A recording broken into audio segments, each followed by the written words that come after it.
শিৱসাগৰত অসমীয়া যুৱ মঞ্চৰ উত্তাল প্ৰতিবাদ। শিৱসাগৰ দৌলমুখ চাৰিআলিত অসমীয়া যুৱ মঞ্চৰ উদ্যোগত আজি জুবিন গাৰ্গৰ আকস্মিক মৃত্যুৰ ঘটনাৰ সঠিক তদন্ত আৰু দোষীসকলৰ কঠোৰ শাস্তিৰ দাবীত উত্তাল প্ৰতিবাদ অনুষ্ঠিত হয়। প্ৰতিবাদী কাৰ্যসূচীত অংশগ্ৰহণ কৰে শতাধিক ছাত্ৰ ছাত্ৰীসহ বিভিন্ন স্তৰৰ লোক। প্ৰতিবাদকাৰীসকলে শ্লোগানেৰে উত্তাল কৰি তোলে সমগ্ৰ ৰাজপথ।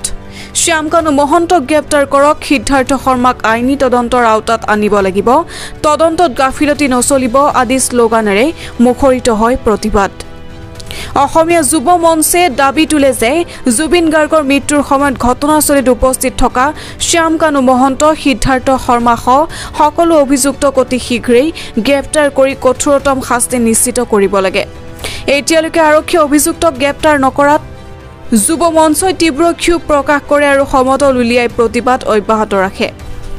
এই সংগঠনে হুংকাৰ প্ৰদান কৰে যে যদি অতি শীঘ্ৰেই ন্যায়সংগত পদক্ষেপ গ্ৰহণ নকৰে তেন্তে বৃহত্তৰ আন্দোলন গঢ় লৈ উঠিব।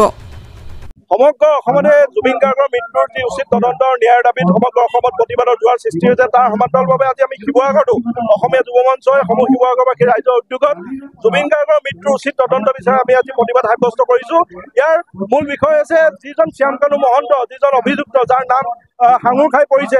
শ্যামকানু মহন্ত এজন শিৱসাগৰৰ মানুহ, গতিকে আমি শিৱসাগৰবাসী হিচাপে লাজ পাইছো। সিদ্ধাৰ্থ শৰ্মা যিজন মূল কাল্পিন মাষ্টাৰ মাইণ্ড, যি দুজন ব্যক্তিৰ বাবে আজি আমাৰ অতিকৈ কলিজা, আমাৰ হাৰ্টথ্ৰব, আমাৰ হিয়াৰ মধু, প্ৰতিজন মানুহৰ আদৰৰ হেঁপাহৰ মৰমৰ শিল্পী জুবিন গাৰ্গক তেখেতলোকে মৃত্যুৰ মুখলে ঠেলি দিলে। আমি এই ঘটনাৰ উচিত তদন্ত বিচাৰিছো।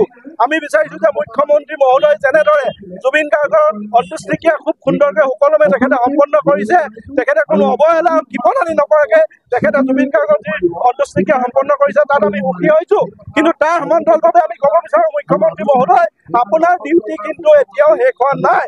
আপোনাৰ ডিউটি এতিয়াও শেষ হোৱা নাই। আপুনি যিসকল ঘটনা, এই যিখন নাটক ৰচনা হৈছে, এই নাটকত স্ক্ৰিপ্ট ৰাইটাৰ আছে, এই নাটকত পৰিচালক আছে, এই নাটকৰ মানে মূল মাষ্টাৰ মাইণ্ড আছে। গতিকে এই যিখন নাটক পৰিচালনা হৈ আছে, এই নাটকখনত মুখ্যমন্ত্ৰী মহোদয় আমি হস্তক্ষেপ বিচাৰিছো, যাতে মুখ্যমন্ত্ৰী মহোদয় যিসকল ঘটনাৰ মূল master mind culprit Shyamkanu Mahanta, Siddhartha শৰ্মাক আমি গ্ৰেপ্তাৰ দাবী তুলিছো। গতিকে আমি বিচাৰিছো যে মুখ্যমন্ত্ৰী মহোদয় তেখেতৰ দায়িত্ব কৰ্তব্য নিষ্ঠাৰে পালন কৰিব। আমি বিচাৰো যে অতি শীঘ্ৰে জুবিন গাৰ্গৰ মৃত্যুৰ উচিত তদন্ত ন্যায় সমগ্ৰ অসমৰ ৰাইজে দেখিবলৈ পাব।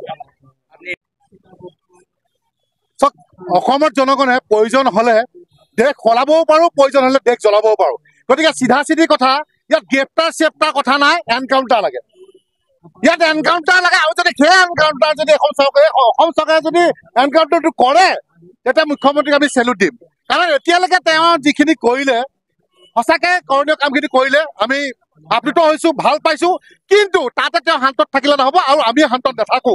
কাৰণ আমি দেখিবলৈ পাইছো এতিয়া তেওঁৰ কিছুমান বস্তু সলনি হৈছে। গতিকে সেইখিনি আমি শান্তত নাথাকো। CID, পুলিচ কেছ, এইবোৰত আমাৰ বিশ্বাস নাই অসমৰ জনগণৰ বা অসমীয়া যুৱ মঞ্চৰ। চিধা কথা, আমাক এনকাউণ্টাৰ লাগে।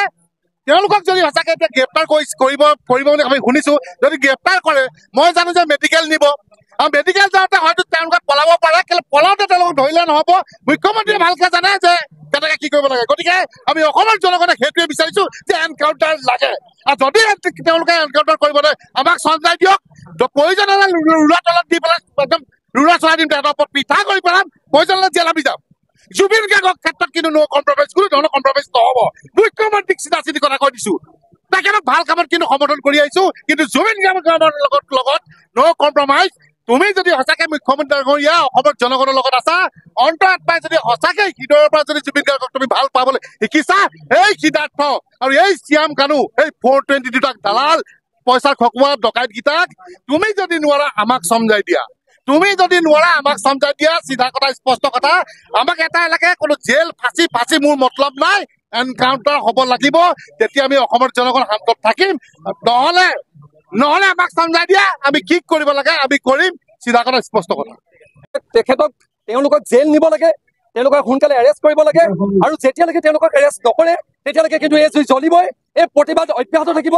আৰু আমাক ন্যায় লাগে। আমি অসম চৰকাৰলৈ আমি অনুৰোধ জনাইছো, আমি কাতৰ অনুৰোধ জনাইছো, যাতে দোষীক অতি সোনকালে জেললৈ নিব লাগে, জেললৈ প্ৰেৰণ কৰিব লাগে। আৰু তেখেতলোকক এৰেষ্ট কৰক সোনকালে।